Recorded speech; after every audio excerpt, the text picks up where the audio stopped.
Бәйбіше, 6 бөлім. Қылықты да тәтті махаббаттың бұлай істегеніне қатты күйзелдім.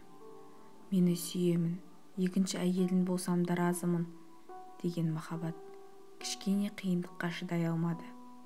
Іштен шыққан баласын тастап тайып тұрды. Аз ғана шыдай тұрса болатын еді ғой деп бойымда ашу ыза кернеді.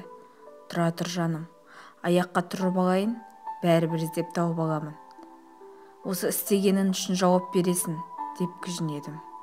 Содан соң гүлім махаббаттың қызын бауырына басып қарай бастады. Анам мен ұлдарыма өзі түсіндіріп айтыпты. Анам маған әлі де ашулы. Біраз уақытқа дейін сөйлеспей жүрді. Тірі адам тіршілігін жасайды дегендей, мен аяққа тұрып қайта жұмысқа шықтым. Махаббатты іздеп қырғызға бармадым.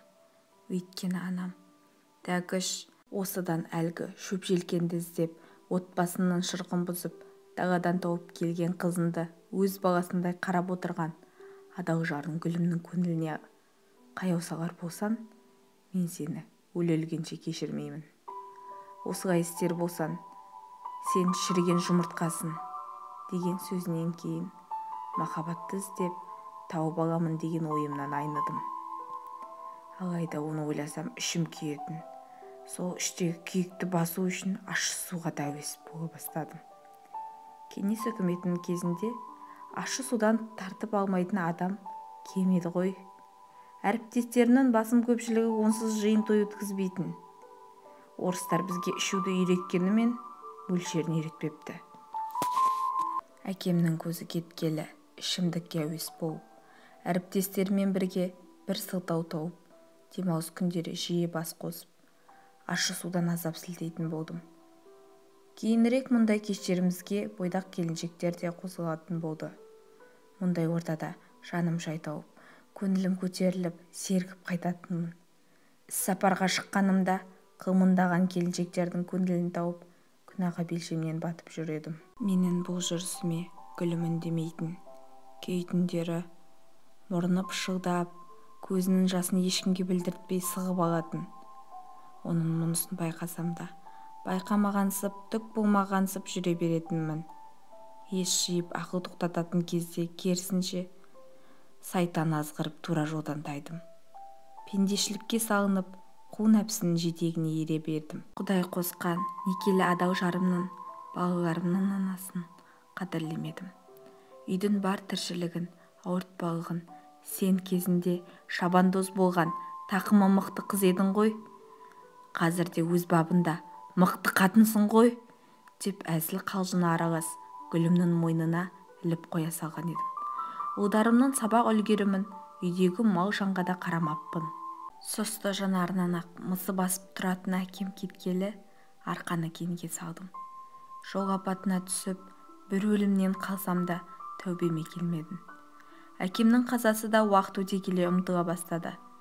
Тек кейде оның болашақ жайлы ескертіп айтқаны ақылы тура келіп жатқанда ғана іштей оны ойлап, жаным ауырып қалатын. Мұндай ойлардан арылу үшін де ащы судан тартып алатынмын. Кейде қатты қызып қалып, мыжындап көп сөйлей бастағанымда гүлім қолтығымнан демеп, бөлмеме апарып жатқызып қоятын. Еш кінәсі жоқ, періште гүлімге кейде әкіреңдеп ұрса кететінмін. Тіпті қараптан қарап құтырып, қол жұмсағым да келетін. Мұндайда бәйбішем екі қолымнан ұстап алып, үстіме шығып, тақымын қысып, қимылдауыма мұрша бермей қоятын. Біраз жасқа келсе де, гүлімнің күші таймаған, әлі де мықты еді. Содан соң, мен қойдым гүлеке болды, деп қоя салатынмын. Жасы келіп қалған анам кейде мені жас баладай көріп, әй тәкіш, сенің мына ішкенің мүлде дұрыс емес. Мұның не сенің?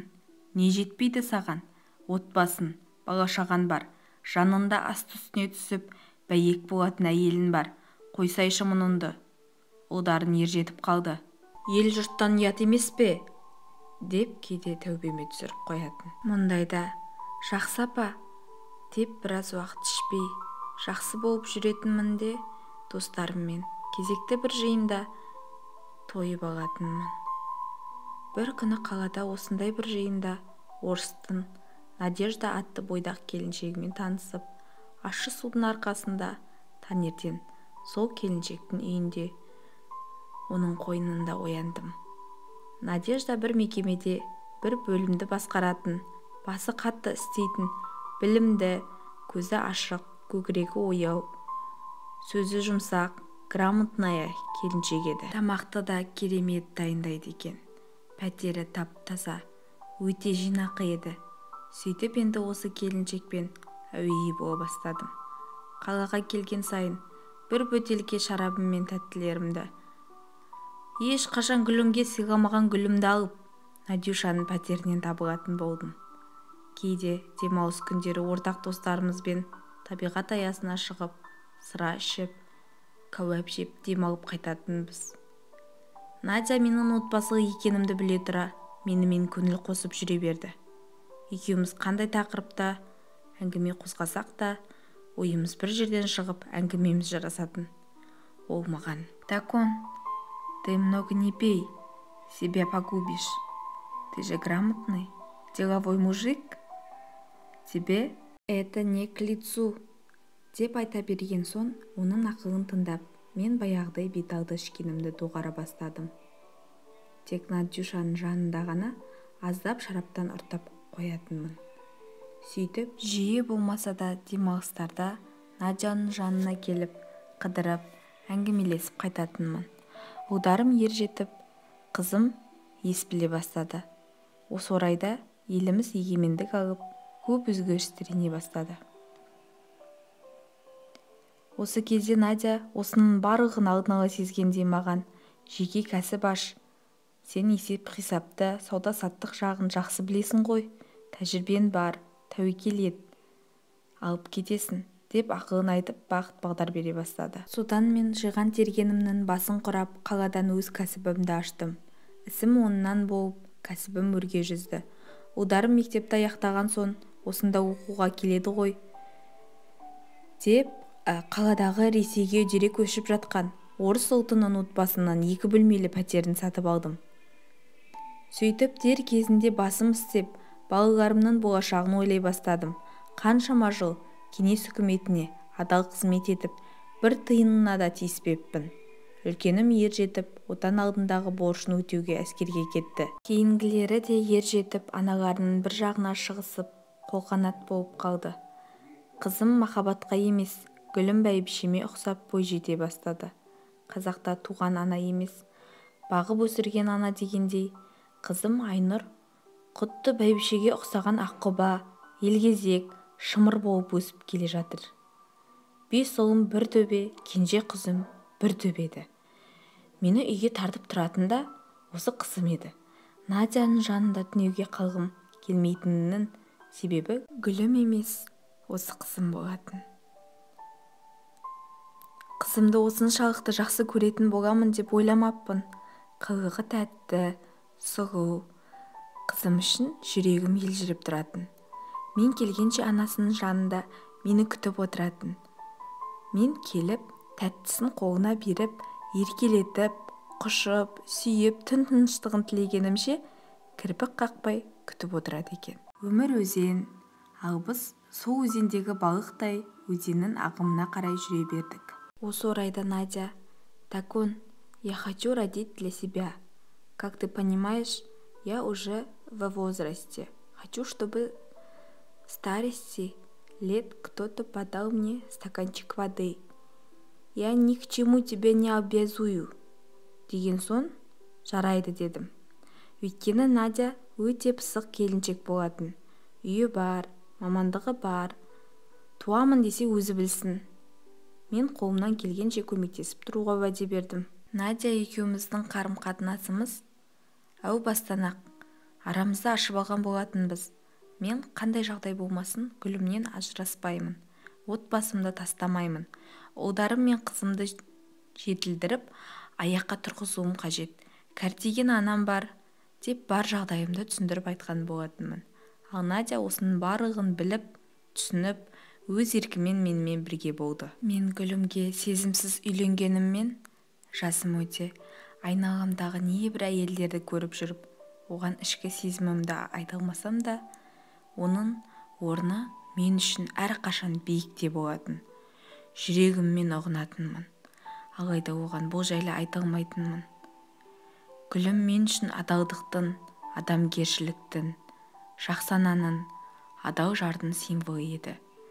Мен осылай жүргенімде балаларымды өзі тәрбиелеп, оқытып, үйдің берекесін келтіріп, малды көбейтіп, анама қарап, бауырларыммен жақсы қарым-қатынаста болып, сыйы артып, менің жақсымды асырып, жаманымды жасырып, көкек анасы тастап кеткен Айнұрыма ана болып, бауырына басып, тәрбиелі, ибалы қыз етіп өсірді. Үлкен ұлым әскерден келген соң үйлендіріп, өз алдына отау етті.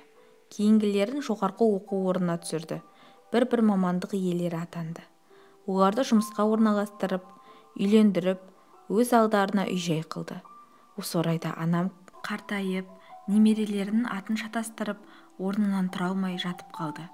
Гүлім бәйбішем анамның ас үстіне түсіп, іші жүрмей қалғанда клизмасын жасап, жас баладай жуындырып, төсек орнын тазалап, жақсы күтті. Қызым Айнұр да әжесін ерекше жақсы көрді. Көз жанары солған әжесін қолтығынан демеп, таза ауаға шығарып, әлпештеп жүретін. Мұның барлығы Гүлімнің тәрбиесінен еді. Сөйтіп жүріп, асыл анашым дәм түсі таусылып бақилық болды. Анамды арулап, соңғы сапарына шығарып салдық. Осы кезде Надя менен қыз бала босанып, анамның жаназасына көңіл айтып келген болатын.